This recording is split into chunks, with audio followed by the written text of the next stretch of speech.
इसमें राणा साहब जिस चीज पर जोर दिया उन्होंने वो ये था कि एक तो इक्तिसादी मजबूती होनी चाहिए, इस्तेहकाम होना चाहिए, और दूसरा सियासी इस्तेहकाम होना चाहिए। यानी सदर मुमलिकत ये महसूस कर रहे हैं कि पाकिस्तान में सियासी इस्तेहकाम मौजूद नहीं है। और जाहिर है जब वो कहते हैं कि अपोजिशन और यानी तमाम पार्लियामेंटेरियंस इकट्ठे होकर बैठे हैं तो वो अपोजिशन को भी दावत दे रहे हैं। क्या अमली तौर पर इसका कोई रास्ता दिखाई देता है? बिस्मिल्लाहिर्रहमानिर्रहीम, बहुत शुक्रिया। देखिए, अमली तौर पर ये रास्ता वही है कि जब प्राइम मिनिस्टर जो है वो कैबिनेट में कहें कि हाउस में हम कमेटी बना देते हैं जहां मामला जो हैं आपस में बैठ के मिलके तय हो जाएं, मुल्की जो इश्यूज हैं उसके ऊपर ऑपोजिशन और हुकूमत जो है बैठ के कोई लाएमल तैयार कर ले, तो ये अमली ऑफ़र ही है, ये नहीं कि सीरियस ऑफ़र होती है। लेकिन इसको पीटीआई ने रिजेक्ट कर दिया। तो देखें, मैं तो समझता हूँ मूविंग फॉरवर्ड आगे भी हुकूमत के दरवाजे बंद नहीं होंगे। हुकूमत और उसमें थोड़ा माहौल भी तो देना पड़ता है ना। यानी एक तरफ आप मुज़ाकरात शुरू करें, दूसरी तरफ हामिद रजा के घर पर छापे मारें, उनके मदरसे पर छापे मारना शुरू कर दें जो कि तर्जुमान थे उस कमेटी के, तो माहौल भी तो देना होता है ना। इससे ये भी तो लगता है कि हुकूमत शायद उसकी भी इंटेंशन पूरी तरह से संजीदगी नहीं है। नहीं, देखें, वो पता नहीं किस बुनियाद पे वो हुआ, क्या रिपोर्ट थी जिसके ऊपर हुआ, ये चीज़ें चलती भी रहती हैं। लेकिन इन चीज़ों देखें, अगर ये ऐसे कोई मामलात होते हैं तो वो उस कमेटी में भी उठाए जा सकते हैं। तो ये माहौल की वजह से ख़राब नहीं होता, माहौल तो दोनों साइड पे बिगाड़ा जाता है। जिस तरह केपीके के चीफ मिनिस्टर गुफ्तगू करते हैं और दीगर इनके पीटीआई के लीडर्स गुफ्तगू करते हैं, वो तो आपने वजह बनानी है तो 200 वजह हैं।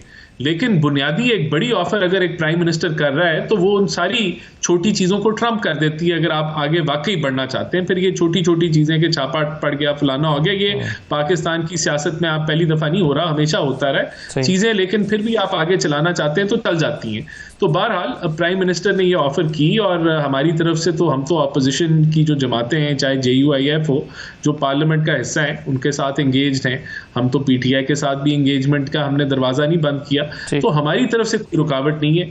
तो हम इंडोर्स करते हैं प्रेसिडेंट की बात कि बिल्कुल सियासी इस्तेहकाम होना चाहिए और चीज़ें जो हैं वो ठंडे करके हमें आगे चलनी चाहिए। और वो पार्लियामेंट ही है, वो जो फोरम है वो कोई फोरम जो है वो कहीं और कोई फोरम नहीं मिलेगा, पार्लियामेंट के अंदर ही फोरम मिलेगा। और मैं आपको एक और चीज़ कह दूँ, ये जो जितनी ये ग्रैंड अलायंस ये वो सब कुछ, देखें, अगर ये सियासी जमातें पार्लियामेंट के अंदर बैठ के अगले इलेक्शन की तैयारी आज से शुरू कर दें तो शायद कोई नतीजा आ जाए।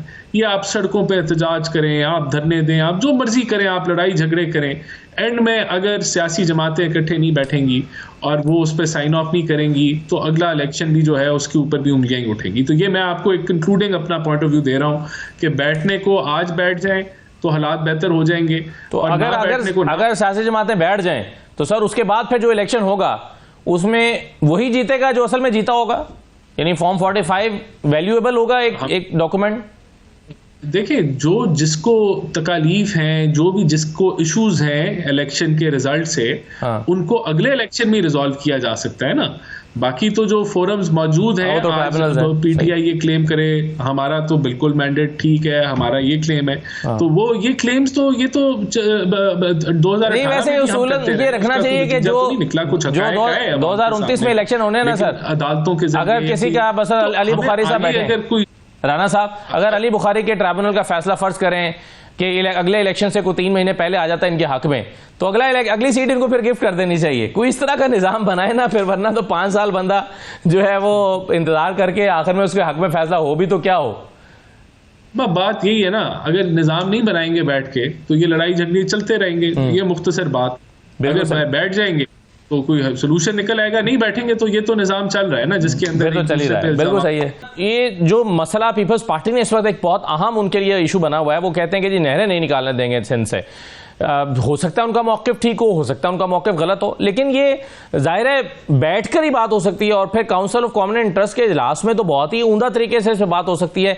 क्यों अवॉइड कर रहे हैं प्राइम मिनिस्टर साहब, क्यों CCI का इजलास नहीं हो रहा? ये देखें, बात ये कि हम अवॉइड तो कुछ भी नहीं कर रहे। आज बिलावल भुट्टो साहब की मुलाकात है, बल्कि अभी शायद इसी वक्त जब हम बातचीत कर रहे हैं तो बिलावल साहब प्राइम मिनिस्टर हाउस में है, तो वहाँ ये टॉपिक भी डिस्कस हो जाएगा। और वैसे भी हम सिंध हुकूमत के साथ भी इंगेज्ड हैं। और देखें, फंडामेंटली ये जो प्रोजेक्ट है इसमें किसी भी सूबे का जो पानी है उसका कोई हक नहीं मारा जा रहा। सूबों को तो जो फार्मूला तय है उसके मुताबिक ही पानी मिलेगा। अब बात ये है कि आपने ऑप्टिमल यूज़ करना है पानी का और आपने एक अच्छी आपने उसमें से आउटपुट निकालनी है, तो ये इनके साथ बैठ के मामला तय हो जाएंगे। बहुत सारी चीज़ें बिला वजह बेवजह पोलिटिसाइज हो जाती है। ठीक है ना राणा साहब, आप ये आपका मौक़िफ़ तो बिल्कुल सही है कि आप अपने हिस्से के पानी में से अगर नहरें निकालें या कुछ भी करें तो किसी को क्या एतराज़ हो सकता है, वो आपके हिस्से का पानी उसको आप यूटिलाइज कर रहे हैं।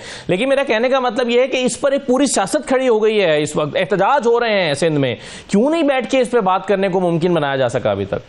देखिए, मैं तो आपको बता रहा हूँ कि इस पे ऑलरेडी पीपल्स पार्टी से इंगेज्ड हैं और फिर ये भी फिर जब चीज़ें मेरे ख्याल से इस पे जब सेटल हो जाती हैं, बातचीत हो रही है इसके ऊपर। ऐसा नहीं है कि बातचीत नहीं हो रही। मैंने आपको बताया आज भी बिलावल साहब की मुलाकात है प्राइम मिनिस्टर से, वहाँ भी मुमकिन तौर पे ये टॉपिक डिस्कस होगा। तो इसके ऊपर किसी सूबे के साथ ना कोई जाती होने जा रही है, ना किसी का हक मारा जा रहा है। जो बेहतर यूटिलाइजेशन है वो इनके साथ जब शेयर होगा, मेरे ख्याल से जब डेटा बेस्ड एक डिबेट होगी तो ये मामला वैसे ही खत्म हो जाएगा। चलिए, बिल्कुल ठीक है राणा साहब, ये बहस ही ना हो अगर सेनेट के इलेक्शन हो जाए तो और सुप्रीम कोर्ट के फैसले पर के मखसूस नशस्तें दे दी जाएं पीटीआई को, सुप्रीम कोर्ट के फैसले पर अगर इलेक्शन कमीशन अमल दरामद कर दे और सेनेट के इंतखाबात हो जाएं तो शायद ये बहस ही ना जन्म ले रही हो। ये क्यों नहीं हो पा रहे सर?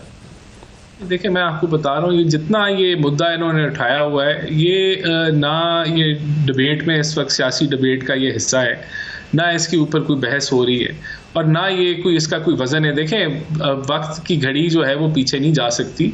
ये जिसको कह रहे हैं जाली, उस चीज़ का ये हिस्सा बने। ये प्राइम मिनिस्टर का इलेक्शन इन्होंने लड़ा, सदर का इलेक्शन इन्होंने लड़ा, स्पीकर का इलेक्शन इन्होंने लड़ा, हर इलेक्शन का ये हिस्सा बने हुए हैं। इसी हुकूमत के साथ इन्होंने मुज़ाकरात किए, इसी हुकूमत की 26वीं आईनी तरमीम के साथ के पहले हिस्सा बने हुए थे, एंड में इन्होंने वोट नहीं डाला, उसी से तनख्वाहें ले रहे हैं, उन्हीं की लॉजेस में रह रहे हैं। तो ये बातें ये जो हैं ये सियासी गुफ्तगू में तो है ही नहीं, लेकिन चले आज इन्होंने उठा ली है तो उठा लें, लेकिन इससे कोई इसका नतीजा नहीं है। ये मुल्क आगे बढ़ चुका है, 26वीं आईनी तरमीम भी हो चुकी है। अब अगर कोई इससे लोग गाफिल हैं या इसको नहीं तस्लीम करना चाहते, ये उनका अपना मौक़िफ़ है। मैंने आपको देखें बॉटम लाइन बताई थी, इस मुल्क में अब इलेक्शन होने 2029 के अंदर। हमारे पास मौका है सेनेट के केपी में सेनेट के इलेक्शन कब होने सर, ये बताएं। देखें, वो जब अदालत जो है और इलेक्शन कमीशन कराएगा तब हो जाएंगे। और इलेक्शन कमीशन से आप मुतालबा करते हैं कि फौरन कराएं सर?